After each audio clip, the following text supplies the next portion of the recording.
আসসালামু আলাইকুম। আমরা অনেকে কাজ করি কিন্তু আসলে কাজের গুরুত্ব বুঝি না বা কোন জায়গায় কোন ফিটিং ব্যবহার করতে হবে সেটা আমরা অনেকেই বুঝি না। তো এই কাজটুকু অন্য মানে অন্যজনে করছে যাই হোক। তো এই জায়গায় কীভাবে কী কাজটা করছে সেটা একটু দেখাই। মানে একটা সাইড ঠিক আছে এবং আর একটা সাইড একটু ঠিক নেই। কেমন সেটা হচ্ছে, মনে করেন আমার এই বলবটা চেঞ্জ করা দরকার।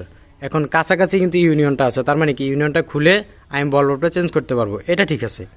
কিন্তু এই জায়গায় যে কাজটা করছে সেটা হলো, এখানে দেখতে পাচ্ছেন চাবি একটা লাগানো হয়েছে, এদিকে এসে নিচে এসে এখানে আইসা ইউনিয়ন লাগাইছে। এখন কি করতে হবে, এই ফিটিংটা খুলতে হবে, অ্যালবোটা খুলতে হবে এবং এই পাইপটা খুলতে হবে।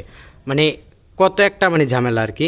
এখানে থ্রেড টেপটা বেশি লাগলো, সময় অপচয় হলো, সব মিলিয়ে আর কি একটা ঝামেলা। তো সবসময় চেষ্টা করবেন আপনার প্রয়োজনীয়, যেমন এখানে একটা চাবি বা এই চাবি নষ্ট হয়ে যেতেই পারে, এগুলো বেশিরভাগই নষ্ট হয়ে যায়, হ্যাঁ।